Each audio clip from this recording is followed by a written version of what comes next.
Welcome back here to Wake Up Call with Dan Tortora, where sports truly meets that thing called life. We appreciate you being here with us inside of the Great Lakes Honda City studios. And of course, we are in our exclusive multimedia marketing partnership with Moyne College. And I have Gina Cittadino picture in picture with me, Moyne Swimming and Diving alum. That's weird to say. And 2025 NEC Scholar Athlete of the Year. We both have names that end in vowels, our last names. So, there's Italian blood. So, the WTF for all of you going, Dan, you're a family show. I would say read the fine print. It says, where's the food? It's not a swear. So, with that being said, Gina, how are you? I'm good. How are you, Dan? Good morning. Good I'm excited morning. to be here. And great to see you, great to catch up with you here. I know that, we have a lot to unpack and a lot to get into, but first and foremost, I would be remiss if I didn't officially say congratulations on being named the NEC for the entire conference Scholar Athlete of the Year. Thank you so much. Thank you. It was such an honor. And honestly, I didn't even know. My friends sent me it when it came out and I was like, oh my goodness, wow. So it was kind of crazy. It was a shock for me and I'm so grateful. It's awesome.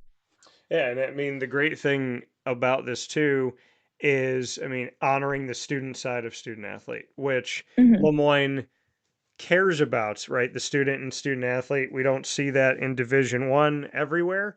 So just what it Hmm. means to you to have your student side of things be such an integral part of your experience at Lemoyne. I think it's really important because the student aspect is what helps you get through the rest of life. As much as athletics teaches you these lessons along the way, so does being a student and learning all this knowledge. It's really valuable. I think education is such a privilege. And, being able to have the opportunity to both learn and become a better person, um, academic wise and as an athlete is just super important. And we do things at school with the Jesuit values like cura personalis, care for the whole person. And I think that really encompasses what it means to be a student athlete. You have to care about, wanting to be the best at your sport, but also wanting to do the best in the classroom as well. We're leaders on and off our respective, sports teams. Yeah, and we live in a world where college is kind of frowned upon at times. So, why get an education? Why pay for that? It's a waste of money, this and that. I mean, the collegiate experience, from my point of view, it's the bridge Hmm. between being a kid in your parents' house and being on your own. It's this middle ground of where you're on your own, but you're not officially in the real world by yourself. You're kind of like out of the bubble, but still in a bubble. And it's Oh, a yeah. great bridge between being a kid and being a young adult. So, what would you say to people that say college isn't worth it? I shouldn't waste the money. What would you say to that? I feel like college has honestly made me such a more well-rounded individual in all aspects because you're getting this new sense of freedom in the sense that you're not, at your parents' house anymore, but you still have the support of your friends and your area directors and the community that college creates. It's kind of like your own little bubble. Everything's, at least for Lemoyne, because it's so small, is everything's basically walking distance away. You can just walk to the gym if you want to go to the gym. You want to go to a campus event, it's like probably 10 minutes down the road, like 10-minute walk. There's not much driving there. So you have that community that you're fostering.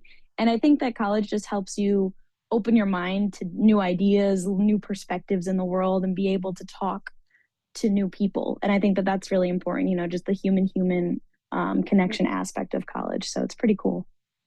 Yeah, you said it. So many things that are close, and on a campus like Lemoyne, everything within a few minute walk, and you have the opportunity to interact with people. I know that might sound Hmm. crazy. I'm going to look into the camera here to those of you that are on these things all the time. I know that you feel connected, but you're disconnected, and on social media, constantly scrolling. I always find it funny when I go into a restaurant and I see two people sitting at a table with each other and they're both on their phones. And I'm like, okay, they're texting somebody that's not here. And then they leave that person and they go hang out with somebody else. And they're probably texting the person that they were just sitting across from that they didn't spend any Hmm. time talking to. You talked about the human to human element. How important is that in today's world to put the phone down and to just be like we are right now. I mean, we're picture in picture, we're not in the same room, but we're looking at each other, we're having an open conversation. How important is it to have these real, genuine conversations away from the scrolling? I think it just helps you be so much more present in life. I think being on your phone all the time, sometimes I find myself, if I do go into a doom scroll, which happens, or whatever, or I watch TV before bed, I just find myself being extremely grumpy or just like a little bit more irritated for no reason. But, when I'm with my friends and just really present in the moment or just talking to someone, you're like, wow, that was great. It was really great getting to know that person. I'm so glad that I got to talk to them about what they were doing this weekend or what their plans are, or how they're doing. It just feels really nice to have that connection with someone, no matter how big or small that connection might be. I feel like with both of us having an Italian background, that we're spoiled to the reality of whether it was 1960, 70, 40, 2000, 2010, 2025, the Italian family sat around a table. We have dinner, we have Sunday sauce. You're supposed to Hmm. interact with each other. So, in a technological world that is becoming obsessed with numbers and AI and computers doing things for us, why do you appreciate being Italian? And do you think that being Italian somewhat preserves you from the technological world?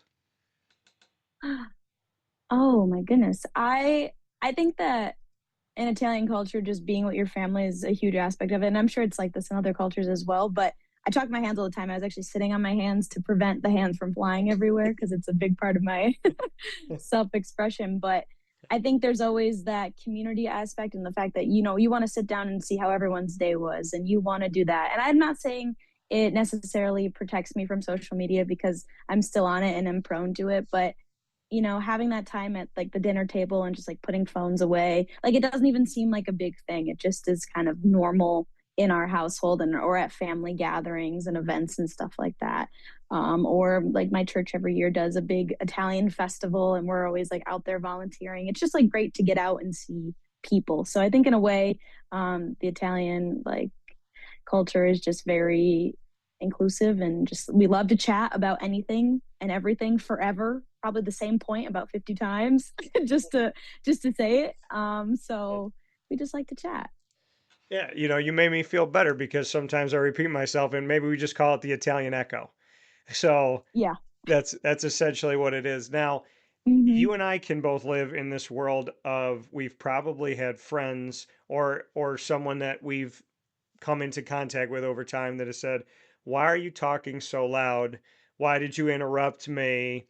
Can you let me get this out?" And I want to dispel I just want to give people a sense of reality.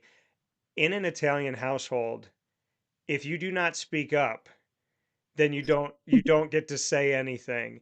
We have to speak up. There's 14 conversations going on at once. Hmm. In order for us to get on the freeway, we can't just peacefully come onto the freeway, go 40 miles an hour and wait. We have to swerve into the on ramp. We got to go about 75, cut a car off, go 82, go 90, slow down a little bit, swerve into the other lane and keep going.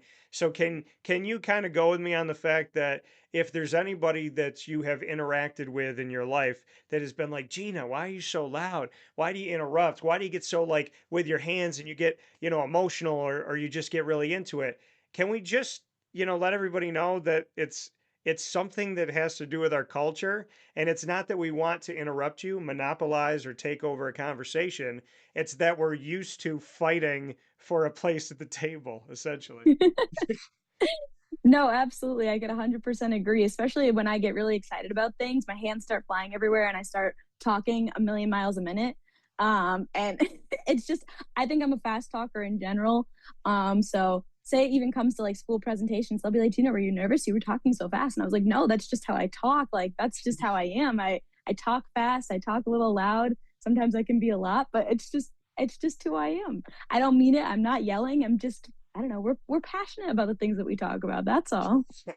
Yeah, well, and that's the thing. And I believe, culture in America can thank Italians for a lot of the stuff, the family values, the sitting, I mean, there's a lot of great cultures that have made up America, but I feel like, the manners that I was taught and the way that we kind of carry ourselves, I still think it's right. Like, I think if my grandparents were on this earth right now and they saw me not hold a door open for a girl, either one of them, like grandma, grandpa on either side could slap me in the back of the head and I'd be like, I deserve that. So, I feel like there's a lot of values that we've learned and a lot of things that have been instilled in us. And when you have that family aspect, we search for that in friends, right? We search for that Hmm. in teams. So, what did Lemoyne do to become an extension of the family in your case?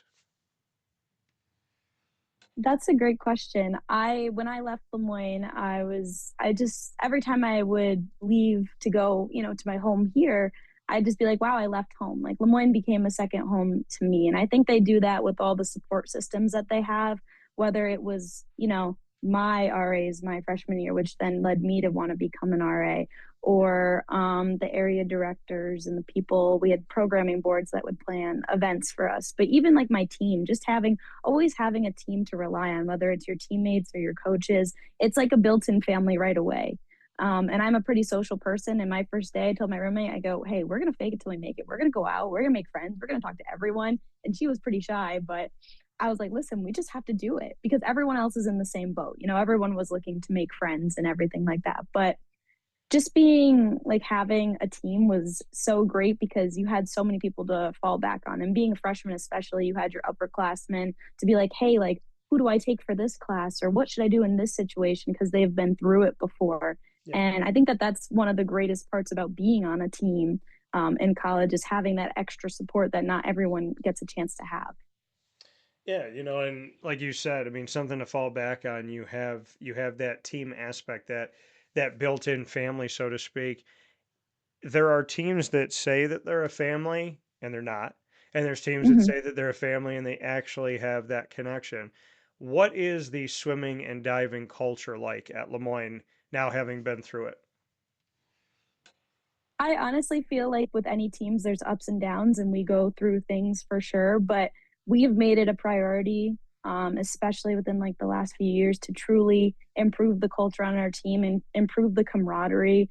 That's been one of my biggest goals as captain for like my junior and senior year, and just seeing how we can grow each year. We've done a lot more team bonding, especially with just like the girls' team or just the guys' team, because a lot of the time, women swimming and diving, men swimming and diving, we practice together, we travel together, we do a lot of things together. Yeah. But I also think it's important to see ourselves as much as one team as we are two separate teams. And you have to build that within each other and do things together as one big group, but also have your moments to just bond with the girls and just bond with the guys. And I think that that's really important as well, and has made a huge difference because you can't really talk at swim practice. Other sports, there might be some downtime and whatever. We have like 30 seconds on the wall before we're starting the next set, and you should have better been listening because maybe you're not going to know when to go. Swimming, you do a whole conversation within a 2-hour practice because you're only getting bits here and there when you get like a chance on the wall. Yeah. I could just picture Adam Zaczkowski, like you're there and you're like, "Hey, how was your date last night?" And he's like, "Get in the pool." And so like, I mean, that's gotta just because he's quick, he's just with it. And we're gonna talk about Adam in a second. But before we do that, Coach Mm-hmm. Hannah was the coach when you were coming in. So I'd love Mm-hmm. to get your thoughts about Coach Hannah because you came in as a walk-on, and Mm-hmm. I would love to hear that story and just what it was like to speak with Coach Hannah and obviously have a love for swimming and find your way onto the team when they were in Division II in the NCAA as a walk on. Absolutely. I committed to Lemoyne, I think on decision day, when I was graduating my senior year of high school. And I was like, wow, like I did an accepted students day. I said this was a really cool place. I really loved it. And I was thinking, they were talking about sports, and I was like, well, I swam in high school and middle school. I loved it. Why don't I just reach out? The worst thing that they could say is no. And at the time, I really didn't know much. I went on to the Lemoyne website and just kind of sent an inquiry, saying hi, saying that I was interested. And Coach Hannah got back to me. And to my shock and honestly disbelief, he let me have a spot on the team and gave me the opportunity to be a collegiate athlete, which is insane. And he was honestly such a great coach. His work ethic was amazing. Whatever you were doing in the pool, he was doing those workouts. I mean, not swimming with you, but he would make such intentional workouts. And especially our dry land, outside the water workouts, he would be doing them right there with us. He would be sweating more than you were. He was doing it better than every single person on the team, in better shape than all of us. I think he probably still is. I swear, but he just had such intention with his practices, and it was challenging. I was challenged every single day that I went into the pool, and navigating my freshman year on the team was difficult because I didn't really know what I was expecting, what I was walking into. It was a brand new to me. And it was definitely a shock. I was like, wow, am I even good enough to be here? Should I be here? Lots of doubt that went through my mind my freshman year, but looking back at it now, I'm so proud of myself for continuing through it and, learning and growing so much. It challenged me in ways that I've never been challenged before. But Coach Hannah was fabulous. I really enjoyed getting to know him. Did he tell you why he let you have a walk-on spot, why he believed that you could be a part of the program? Actually, I don't think so. I don't think I got an answer from Coach Hannah on why I was allowed to get on the team. But for whatever reason it was, I think it changed my life for the better for sure. It was pretty awesome. So you had Johanna, and then Adam Zaczkowski was an assistant and also Hmm. swam for Lemoyne when he was a student athlete. When he took over, what was that interaction like? Was it, hey, we'll look at giving you a scholarship? Was it, we're going to keep you in this walk on world and see what happens? What was that interaction like with Adam initially? I think it was honestly we're just going to keep doing it the way that we've been doing it. Adam was a big reason why I continued to swim after my freshman year. I really struggled at my first champs. I didn't swim as well as I wanted to. Um, Particularly in like the 100 butterfly. I don't really remember. I probably did well in my other events, but that one was just really getting me.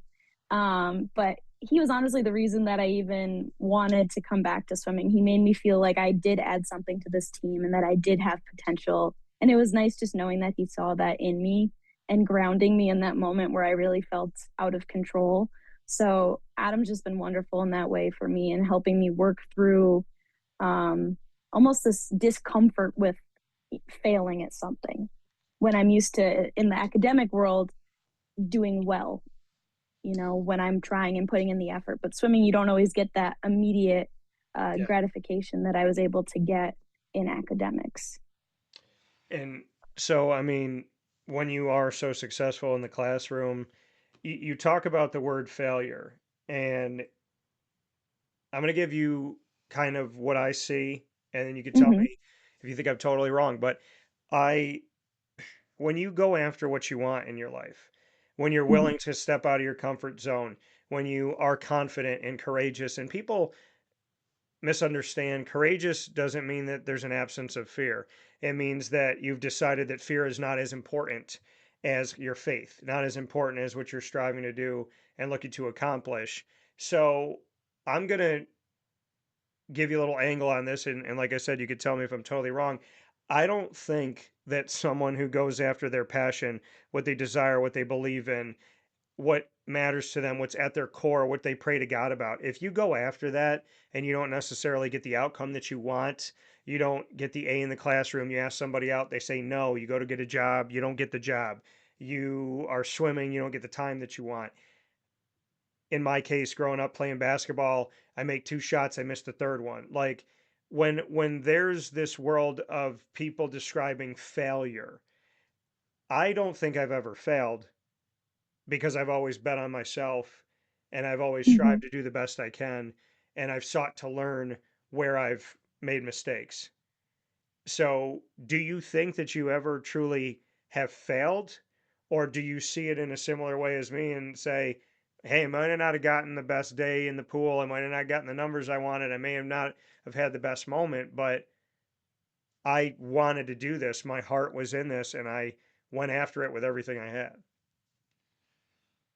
No, looking back, I definitely don't think that I failed because I never gave up on myself. I kept going in those challenging moments, even when I didn't feel like I was good enough to be on a Division 1, Division 2 swim team. Um, so overall, I'm just so proud of myself that I kept going. I think that that built more character and helped me grow as a person more than anything else, is learning to be okay in the discomfort, Yeah. learning to be okay that I'm not the fastest one in the pool and I don't have to be the fastest one in the pool, learning that I do have a spot on this team. I'm wanted, and there's value to me being there, and just trying to help everyone else and pick them up as a teammate. You know what I'm saying? Even if it might not be my best day, it can be somebody else's best day. And even if I just was a big supporter on the team, I would much rather, even if I wasn't having a great day, support my teammates and lift them up. That always helped me, help me find my purpose on the team as well. So, Gina, when you go from being a walk on NCAA Division to going through Division 2 and then the transition to NCAA Division 1 and Mhm. being a piece of this team and then going from walk on to captain, when you look back at your time in this rare story, it is rare that walk ons can become captains. It's rare that a walk on is going to go through two different divisions in NCAA play. In your time at Lemoyne, you did so much and accomplished so much. You got an opportunity to be a part of a team. Then you helped lead that team into Division 1, and then even more so as a captain.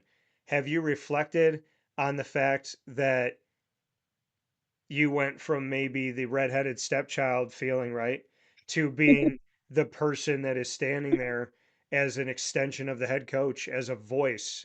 Have you reflected on the fact that you have one of the most tremendous stories that I've had cross my desk? Has that hit you yet? I don't know if it's fully hit me. I think in the past few months, like being out of school, I've had some more time to reflect. And as I haven't been in the pool for a few months, I really look back and kind of think it's unbelievable. Sometimes I wake up and I go, I can't even believe I swam for 4 years. I can't even believe that I did that I woke up early every single day, early morning practices, going to classes wet, missing school for meets and all that, juggling, not only the swimming aspect, but juggling school and the administration side almost when you're captain, and talking with the coaches as well. And I'm just so proud of myself for doing it. I think I really made the most of my experience on the swim team that I could have, and I hope that I left a great impact. I feel like I did, and made impact on other people's lives. I hope to stay in touch with them because truly this team meant so much to me. And I can't wait to like give back the most I can, keep in touch with people, see their accomplishments. It means the most to me being on that team. Well, like you said it means the most to you. Why such a deep meaning? Why such value that you feel like this is going to be with you forever? I think just because I put so much of myself into the team, um, not only into bettering myself as a person and as a swimmer, but as to hopefully trying to better others and making the team culture better, and hopefully providing a foundation for the seasons to come, the teams to come, the people to come after, to have such a great experience, as great of an experience as I did. Here with Gina Cittadino here with us, Lemoyne Swimming and Diving alum and a 2025 NEC Scholar Athlete of the Year and a card carrying Italian, which is very important. So you're from the Utica area. Hmm. You and I have spoken about this before. Yes. People will say to me from time to time, are you or someone in your family involved in the Italian extracurriculars? And I just look at them. I stare. Now, I told a joke to my friend from Ghana, my friend Patrick. So he comes Hmm. over from Africa and he, this thick, done. And so he had this very thick way. And so he's sitting next to me at dinner in college. And I said something, I was just talking about being Italian. And I said, well, when Italians throw bodies in the river, like they don't come back up. Like no matter how shallow the river or the lake or anything is, like you realize our bodies stay on the bottom. And so he's listening to this, and and I was like, do you want to know how? I said, right before we throw you in any body of water, like you could be in a little pond, but right before we throw you in, we dip your feet in cement. So we give you cement shoes. So no matter how shallow the water gets, you just kind of like bob like this. I will never forget the look on his face when he looked at me and he goes, "Oh, Patrick." He looks at me and he goes, "Done." And I said, "What?" He goes, "You have done this before." And then I was just like, "No, I have not. I promise you, I have not done it before." But when you tell that story, some people might question enough to leave you alone. So, I mean, that that's a stereotype, and I think we have probably the coolest stereotype of anybody out there, which is people want to be around Italians and they get a little bit scared if they cross one. So, what are your thoughts on that world that people always wonder about? Oh, honestly, I don't know. I don't really my family, I don't know. I feel like I don't really hear about it too much. I mean, I hear stories, but like not like from my family personally. But I've heard the stereotypes, and you see it in the movies and how it's portrayed, and it's just funny. Or like I feel like the way the Italian Americans talk, like that sort of culture. In my household, we like cut off end syllables of words. Some of my friends are like, "What are you doing? What do Yeah. you mean? It's like not. Why are you not saying mozzarella?" And I'll go like mozzarella. Like that's just what we say it like at my house. I don't know what to tell you. But it's funny. I think it's awesome. Like you said, I think it's a pretty, quote unquote fun stereotype. But it's awesome. It's awesome. I love being Italian. Me too. So I'm going to throw this at you. You already said one correctly. Mozzarella is mozzarella. So I'm going to throw some at you and see Right. how you would say it. Okay. Okay. So Okay. Ricotta. It's a type of cheese. How do you say it? Mm, ricotta. Yes, ricotta. So you cut it off at the end. There's no A. You put a G in there for whatever reason, and that's what you say. Okay, so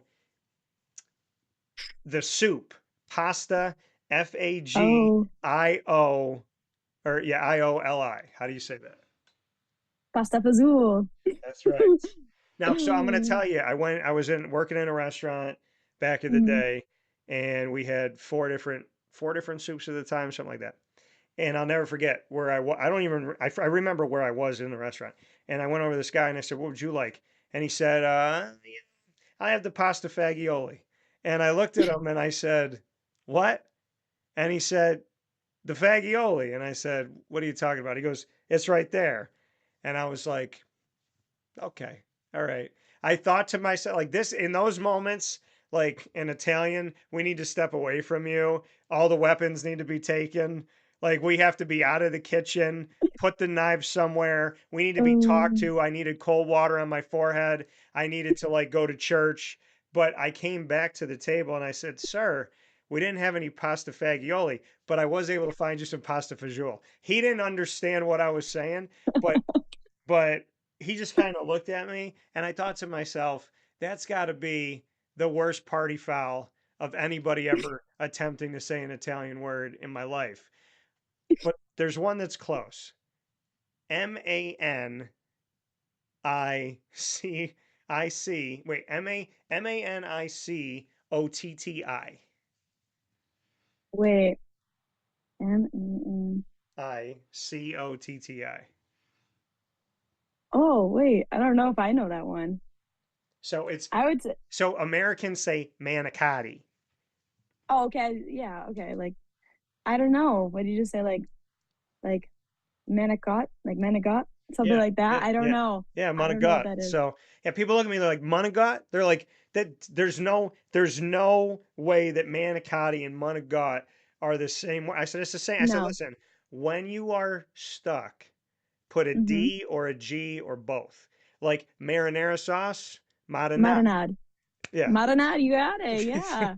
So, and see, and there's some Italians that put the A, they say ricotta, mozzarella. So they put the vowel. Your family and my family, we cut it right off. Yeah. So Exactly. I love it. Look at this. We are teaching you all around the world right now how to speak proper Italian food.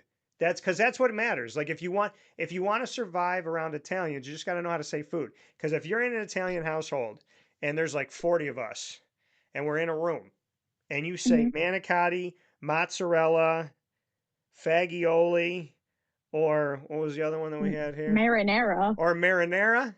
Well, look, I mean, somebody's going to look at you and go, "Hey, hey, is that Gino's girlfriend? Is that his girlfriend? Get her out of the house." So like somebody's going to do that. But I will say this to you, Gina. I so when I do shows with high schools on site on location, their team is Hmm. always like right off camera on the other side of the camera. They're all around us. And right before we get started, I got a couple kids that'll be up there with me. And so I got the coach and I got some student athletes, and the rest of the team will be staring right at us. They're about like 2 steps away from us, even if that. They're blocking the door to the restaurant. They're like here, they're 3 or 4 deep. Every time I see that, I can't help myself. I always look at the kids next to me and I go, "Do you see what you see this right now?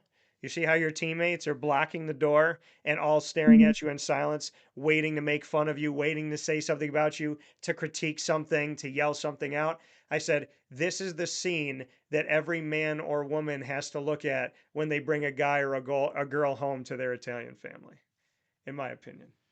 Is that fair? Oh yeah. Yeah, no, I think that that's fair. I think that that's yeah, totally fair. When I bought my boyfriend to meet my family, I was like, "It's a lot. There's a lot of people. Like, you're gonna have to say hi. Like, it's a whole thing. You'll be fine. It's okay." How were they? Did they do the silent stare? Did your dad come up and like move knuckles around with his hand? Like did mom, because normally mom is nice, and then if she's got Mhm. a if she's got a problem, mom is very very nice. But then when they leave the house, like the door's not even shut, and she's like, "I don't know about him." So like, was mom nice? Dad stern? Was there somebody in the house that was really silent, kind of like a sniper? What was the experience like?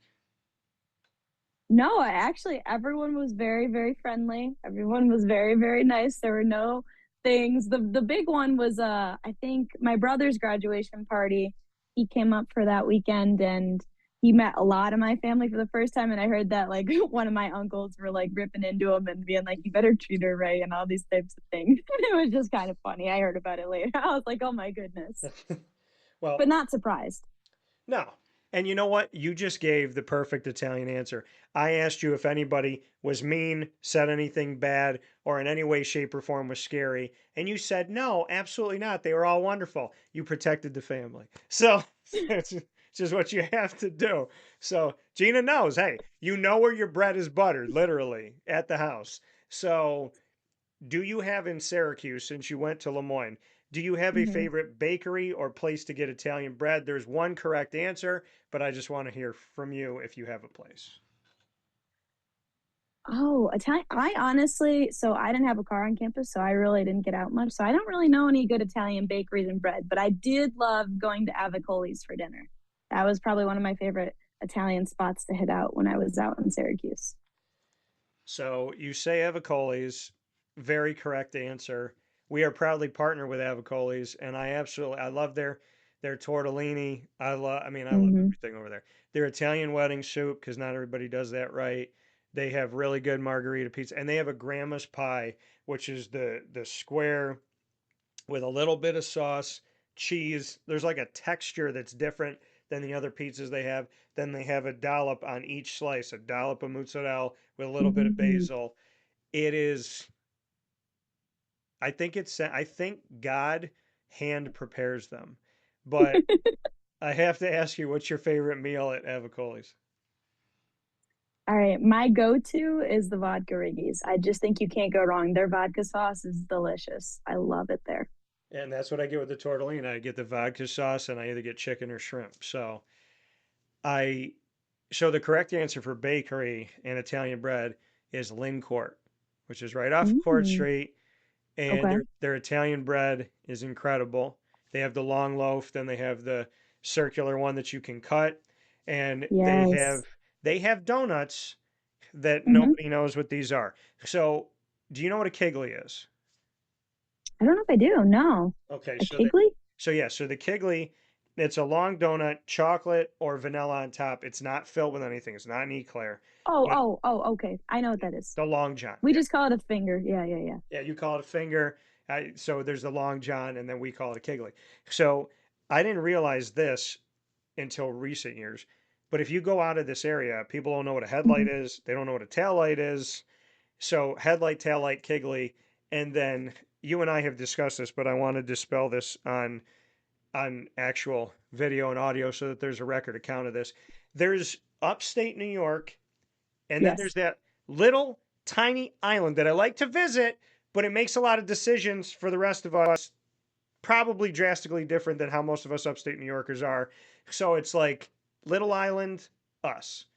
We call a cookie that is split in half black and white, they call it a black and white, and some people will die on that hill. You call it a, Call it a half moon cookie. which is the correct answer. And if you go to New York City, they're like, "Oh, do you want a black and white?" That's too many words. And I've told you this. It's half moon is so short. Half moon, 2 syllables. Boom, boom. Mhm. Because if you say black and white or black and white cookie, and the time it takes you to get that word, those words out of your mouth, someone has eaten 3 of the cookies. There might be one left in the box. If you say black and white, and I will stop eating and I will look at the person and go, "Why? Why?" Like there's no reason to call it that. And during Easter, they change it. Sometimes it's white and pink. Sometimes for Mhm. different holidays you got red and green. So I'm just not a fan of that. Now with the half moon though, are you putting vanilla cake underneath or are you putting chocolate cake? Um, Honestly depends on my mood, but I feel like the chocolate is just such a classic. Like I feel like that's how I usually have it, but I like the vanilla every once in a while. Okay. Well, so far today in the studio, I've taken a tally. You've said chocolate over vanilla. You said half moon. You know what a kigli is. You just call it something else. We have pronounced our words the same when it comes to the Italian words. And Mhm. so I think, and we both talked about avocalis, how much we love it, and the vodka sauce. So just so that you know, I've sent the all of your answers to the judges. The judges have now texted me back. You're 100% correct today on Dolphin Dive inside a wake up call. So how about that? Oh, thank God. That's good. I'm glad I passed. So, Woo. mom and dad watching this show, Mhm. what do you think the first thing they would yell at a screen? Like they see you on the screen talking about your life, talking about family, talking about your journey and all that. What do you think is the first thing mom yells at the screen? First thing dad yells? "Oh my God, look, it's Tina, look." I feel like if they'd like before even listening, they'd be like, "Look." And then they would just be excited and like listening to the whole thing. They'd be laughing like along the whole thing, talking about Italian families and everything. My dad would be cracking up, I'm sure of it. So that's what I picture their reactions being. Now, what are mom and dad's names? Phil and Jennifer. Phil and Jennifer. What would you Mhm. like to say to Phil and Jennifer for the young woman you are today in society? What would you like them to know about what you appreciate up to this point? I'd really like to take a chance to thank them for instilling me with such amazing values growing up and making me, a good kid, I think. And really, a big thing that my dad always talked about is that like my last name means citizenship, like in Italian, and always to represent yourself and take that to heart. So that's something that I've always kind of grown up with and know that whenever you're putting yourself out there, you're representing us and you're representing our family. Um, and, just to be kind to everyone. I think that they always instilled like a sense of kindness, regardless of if you know them, if you don't know them, even if you're not their best friend, just being respectful to everyone that you come across. So I thank them for, helping me become the person I am today, really setting that foundation because they're the ones that do that. Well, I would absolutely. Well, I mean, it's pretty easy here to applaud mom and dad, so I gotta give y'all some love here for that.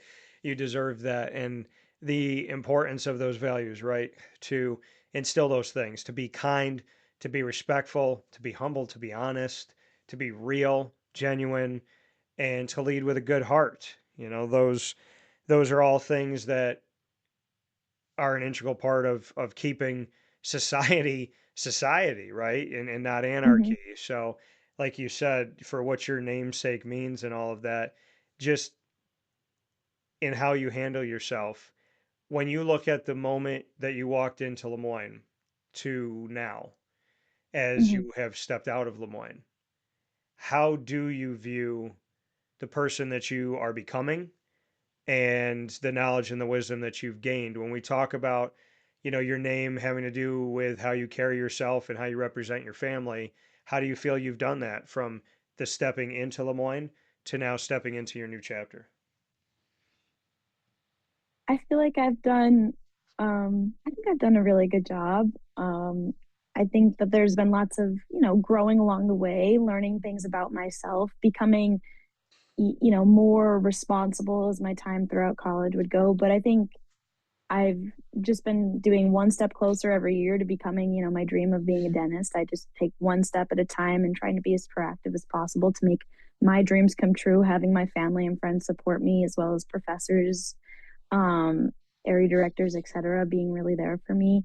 Yeah. And I think just, going into every situation, trying to, be kind, being a resident direct, like or yeah, RA, helping to give back to the community in that way. I think that that's always been, so true to who I am as someone who tries to give back and I like to take care of people.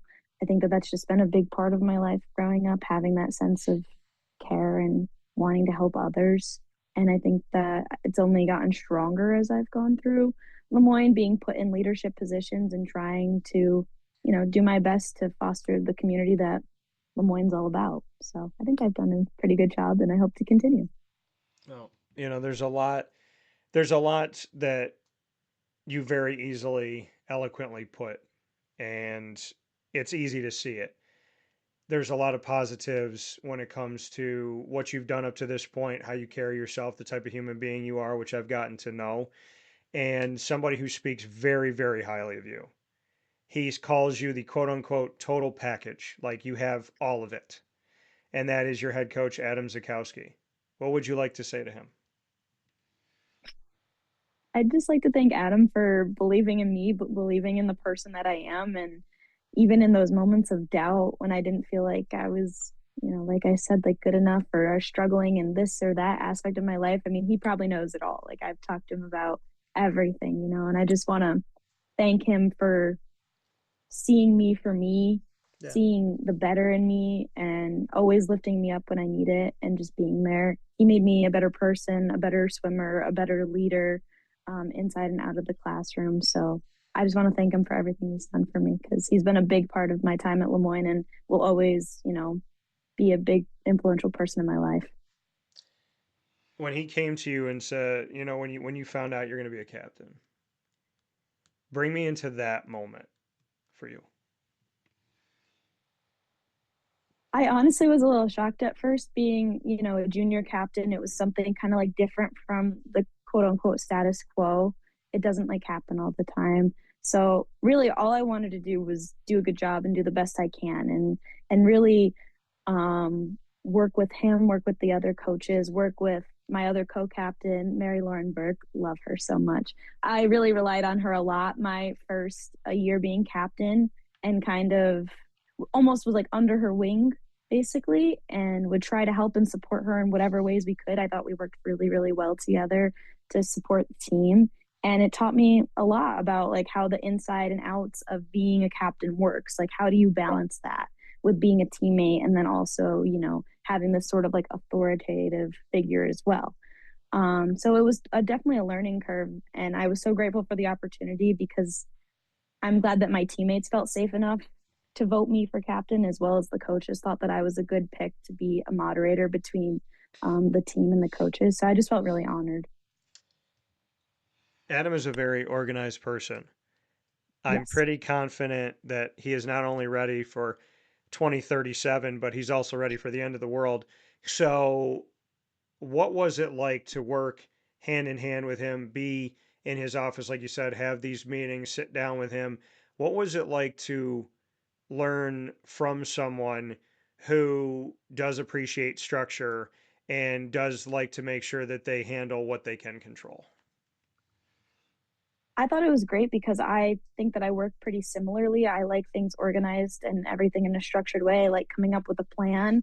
And I think that Adam was always trying to come up with the next thing. If something didn't work out, let's try to find what was the problem and let's fix it. If there was, the team was struggling with something, we would sit down and have a meeting and talk about it. And he was great at, coming up with these analogies for us or bringing up quotes, or he reads a lot of great books all the time and likes to share those thoughts and those insights with us. So I think that Adam Zoe is really trying to better himself Yeah. as a person and as a coach, which is great because that means not only is he improving as a person, but the team is getting better each year. And I think he's just gotten more and more comfortable as like his 3 years of being head coach have gone by.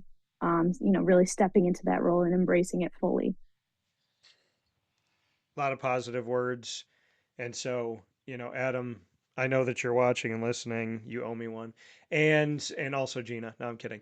So there's so many things that I can say because we've opened up so many doors here, but you and I will obviously talk again. Before we get into rapid fire though, the NEC giving you the honor of 2025 Scholar Athlete of the Year does not come without you doing what you can control. And that being the fact that you only got a 4.0 out of 4.0. And so when we look at what happened here as the Scholar Athlete of the Year for the Northeast Conference, I want to let people know this. In its 19th year, the NEC Scholar Athlete of the Year award is sponsored by the league's faculty athletic representatives. It goes to the male and female student athletes who have exhausted all of their athletic eligibility, which you did. You just finished up with that. Graduated, which you did, and compiled the highest grade point average, 4.0, can't go higher, in the conference at the conclusion of the academic year. And NEC Commissioner Noreen Morris, who I consider a friend and I've known for many years, well before Lemoyne decided to even go to Division One, she said, quote, "These student athletes are extremely deserving of NEC Team Scholar Athlete of the Year recognition. In addition to ability, it takes a great deal of commitment to attain a perfect 4.0 GPA, all while competing at the highest level as a Division One athlete. Congratulations to this impressive group." End quote. So you had that 4.0 as a biology major and also as a senior competed in all 11 meets and recorded career best times in the 50-yard freestyle, 100-yard backstroke, and 200-yard backstroke at the NEC championships. So you hear the words of the commissioner, you know that this is obviously a beautiful honor and representation for you and your family and the swimming and diving program. What can you say to receiving this award and receiving it at a time where you competed in every single meet? So in the classroom 4.0, and then in the pool, every meet, Gina's there, and you had career bests at the NEC championships.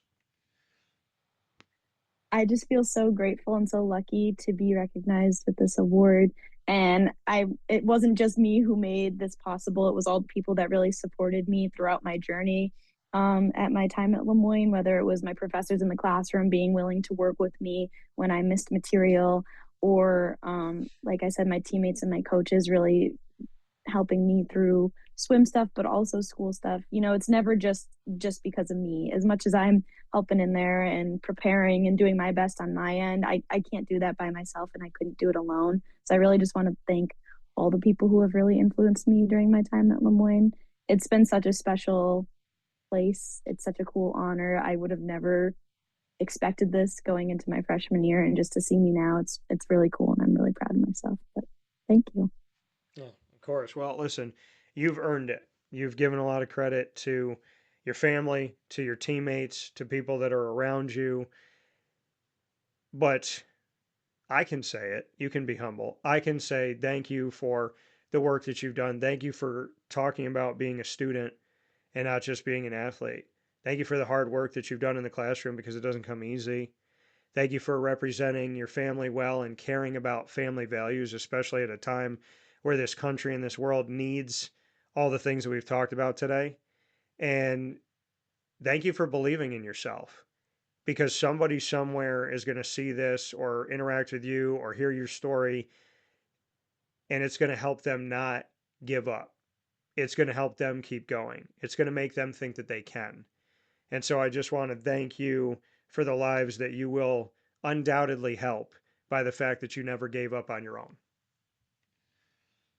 Thank you so much. That means the world to me hearing that. And I just, this is such a cool opportunity to be able to speak with you today. And it's been a pleasure. Thank you. Of course. Well, Gina, now we get to put each other on the hot seat. We've been emotional, we've been real. Now we get to be real ridiculous. What is your first question for me? Mm, if you think like you could be any animal, what would you be and why? Yeah, probably be a dog Yeah. because I love my girl, love Lily. She just had her birthday. Hmm. So yeah, I mean, I feel like I would be a dog because honestly, I was talking to my mom about this recently. I'm like, dogs are descendants of wolves and Hmm. they're wild. I mean, these are wild animals. And I was just thinking to myself, like, who's the first person that decided, like, I'm going to put this wild animal in my house and I'm going to interact with it and I'm going to see if it understands me and I'm going to see if it doesn't kill me when I sleep. And I look at her and I think to myself, God is such an awesome God that we understand the same language. She gets me, I get her, Hmm. and I have my daughter, like I have my kid. She is such she Hmm. has every bit of the good things that a human being gives, and then she has none of the bad. And so I just feel like I would be a dog and yeah, I mean, I think if God said I could do whatever you want the next time around. I would say make her the human, make me the dog, and give me the opportunity to love her like crazy, like she loves me. So, yeah, I'd be a dog for I sure. love that. I love that. Yeah. Well, thank you. My question back to you, Gina. Hmm. All right, Gina. You and I have to Hmm. create an Italian event, Mm. and we're going to bring it to Utica because it's your home. So we're going to bring it to Utica. We're going to do an Okay. Italian event that's never happened before. You and I are the co presidents of this event. What three things do we bring to this event in Utica to show that we are the party to go to? I mean, if we don't have sauce, I think people aren't going to go. So I think we need to have sauce. We need to have live music, some sort of band to play some good Italian music. All You right. have to draw on everyone. Um, and I don't know. I don't know. I think food is just like, the big selling point. If you're going to have anything, you have to have Italian food. So you got to have that. You got to have the music. And I don't know. Maybe like, uh, goodness, what are we gonna do? So I, That's a good question. I have a thought, but I want to see what you You think. have a thought? I do. Oh, okay, okay. You might have to help, but mm,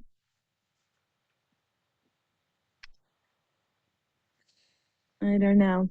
Let me hear your thought. I want to hear your thought. All the couples Hmm. that are there, we pick 10 of Yes. them and we play the how well do you know the other because it will cause a lot of laughter, excitement, probably a lot of fighting on the way home. But it would just be, to me, it would be awesome to see, like, because I love the game where, like, you both have a board and you got to, like, pull Hmm. up and see if you have the same thing. And it's just different in I an like that. Italian house because there's going to be so many people with opinions and thoughts. So I think that would be fun. Like, we have a little, how well do you know the other person? We got the food and then of course you have the music. I think we should call the event "All Good Things End in a Vowel." I think that's Oh, I think that's perfect because both of our last names end in vowels, so that's it's right. just it has to be. It has to be. What's your second question for me? Okay.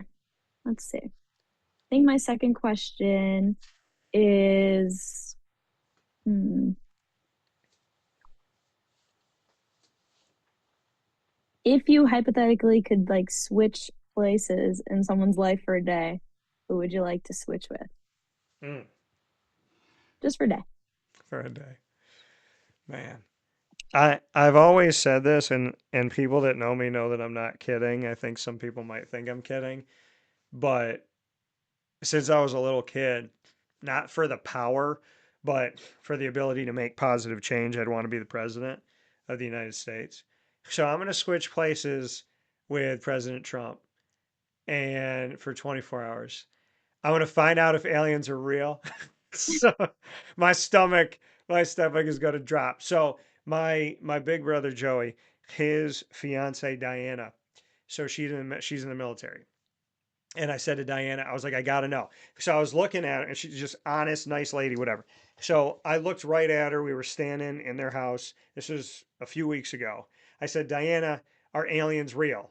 Dead face. She looks at me. She goes, yes. I was like, what? And so like I was losing it. My stomach went deeper into my, and she goes, no, no, no. She goes, this is my personal opinion. I don't have any military. Oh, Yeah, right? See, you almost died too. So like that's the thing is like you did what I did. Your reaction, I saw your face and I thought she had her stomach just went from her throat. It went up to her throat, back down to your stomach. Then it went like it was going to fall out. You almost passed out. So when she said that to me and she was like, "Yeah." And then I was like, she's like, no, no, no. She said, I don't have any documentation. It's just my personal belief. I said, Diana, you can't come up on somebody like that. Yeah, it's like you can't because I heard things in the middle of the night sometimes. I can't breathe right. So it's like you cannot tell me. I'm curious, George. I want to know, but I don't want to know. So like when she said that and she was dead serious, I've not seen a woman more serious than like, and she was like, yeah. And I was like, and she's like, no, no, no. I every time I bring this story up, I feel exactly the same. My stomach is like ready to lose it because I was like, you cannot say that stuff to me. So no. yeah, yeah. So That's funny. yeah, that was a real deal. That was freaky. I forgot what That's was what freaky. was the question that you asked me? If you could switch places Oh, with anyone for a I day, guess and there's you said President yeah. Trump. So I'd be the president and Yeah. be the president for 24 hours. I would do a lot of speeches because I know some presidents like to hide. So I would not hide and I would make a lot of Mm-hmm. speeches and Mm-hmm. I would give my full thoughts on things. I would see how much power I had to enact positive change and I do as much as I possibly like I would do everything that I possibly could that the next morning when I woke up nobody could take it away. So like all the things that I would do and Mm-hmm. here's something some people would consider crazy because I know that upstate New York is so rarely represented by New York government people because they only care about New York City. And I want you to think I don't like New York City. I do, but they don't represent us. And I have somebody who is a good representative of upstate New York, and God bless him, and he knows I love him dearly.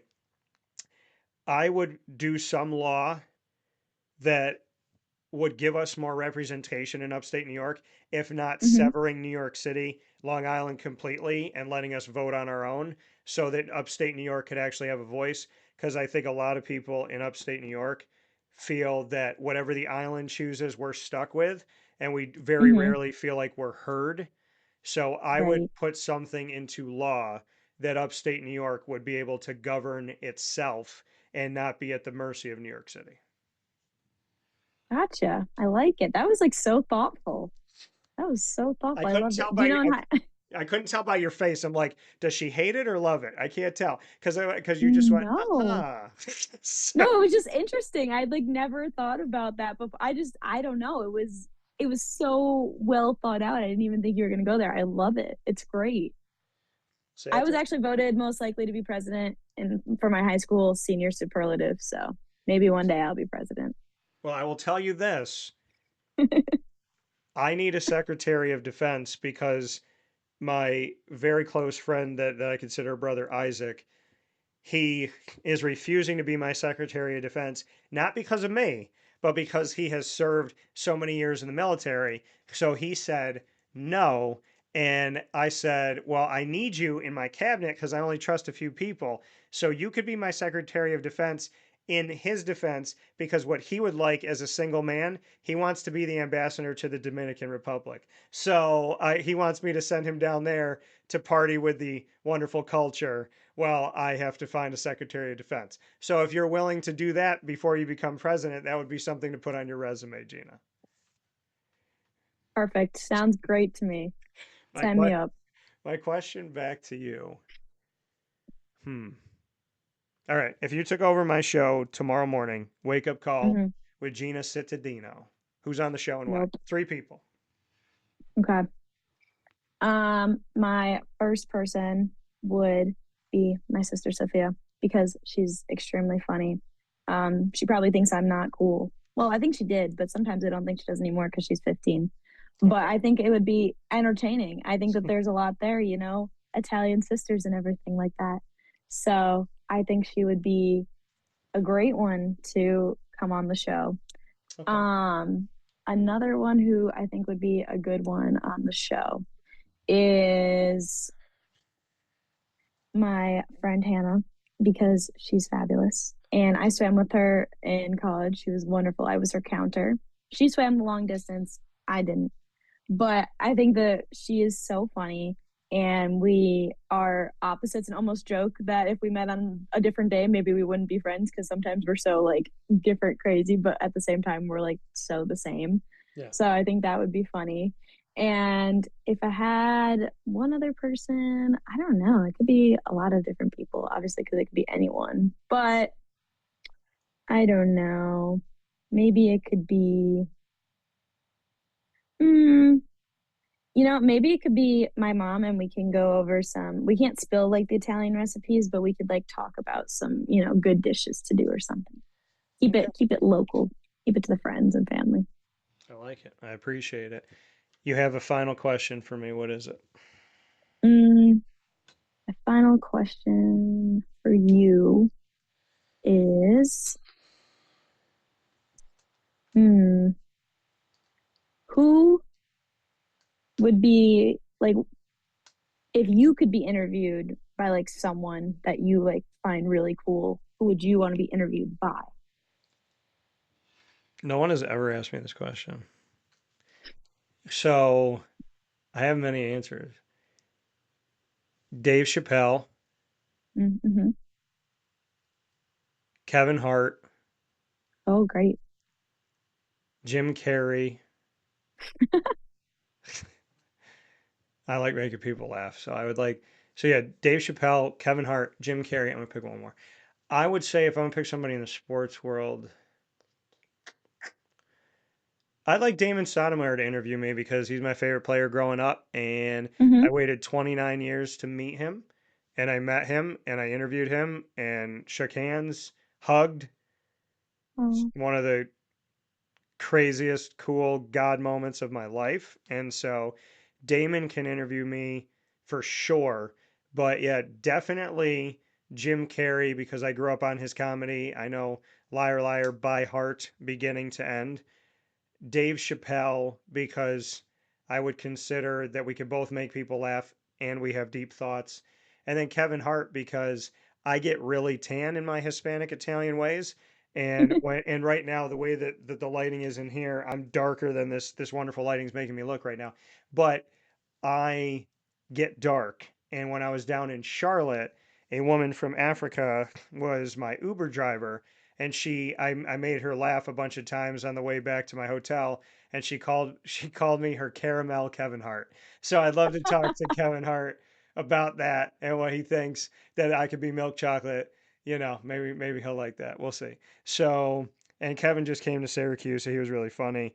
And shout out to the Plastic Cup boys, to Joey Spank and Naeem, who all came here, and that Joey Wells actually responded to me personally after I oh, sent a video out thanking them for coming out. So shout out to Joey Wells and appreciate the fact that they showed some love.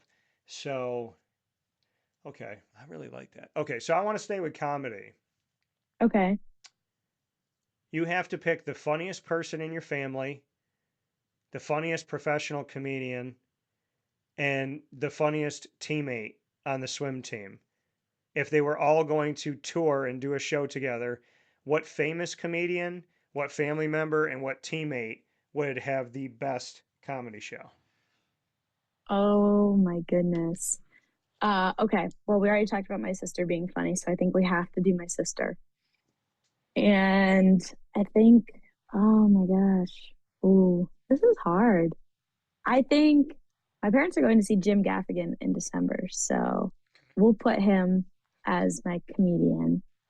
And on the swim team, you know what? There's a lot of funny people on that team. Who would be funny? Oh, oh my goodness. I'm gonna say Michael Hahn. I think Okay. that man knows a little bit about everything.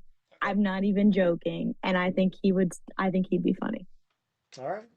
Fair enough. So Michael Hahn, Jim Gaffigan, who I have seen, and your sister got a shout out twice Yep. on the show here I today. know.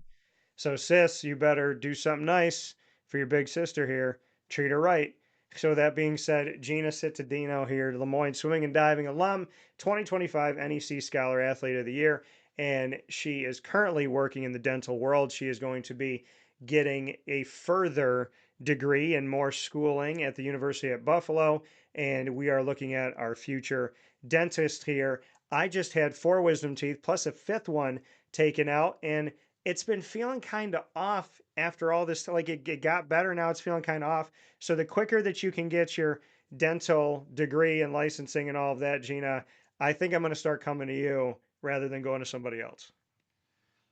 That sounds great. I can hook you up with all the works. I'll make sure you're well taken care of. Don't worry. That's right. And I do not want any gold teeth. But it would be funny if we could put one over just for like put one over a tooth so that I could bring it home and show my mom after I go to visit you and just be like, you know what? Gina thought I should try this out. She said that they're not that expensive. She's really new and she wanted to just see like, how this would be. She's trying some different promotions. So I'm her guinea pig for the gold tooth. I would love to bring that home and show my mom because she'll lose her mind.